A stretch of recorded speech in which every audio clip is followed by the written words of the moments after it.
Ang importante, may laman ng tiyan.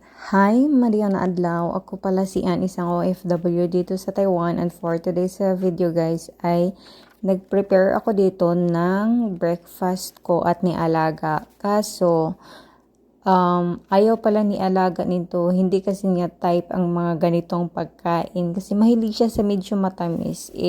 Ito matagal na to sa ref, kaya chinibog ko na kasi Diyos me, abutan na naman to ng 1 year. So, ang tawag pala dito guys, dito sa Taiwan ay tanping. So, egg roll lang yan. And then, naglagay ako dyan ng cheese.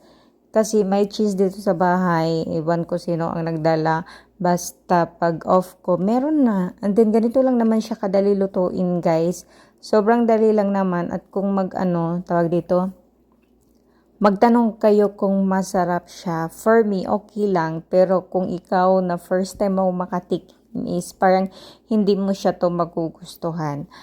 At marami namang klase dito sa Taiwan ng ganitong yung sa mga breakfast bilihan is meron din pero iba yung process nila. And then syempre hindi mawala ang kape dahil kape is life. So may fresh milk ako dito, hinaluan ko siya, then microwave initin. Sinang kain po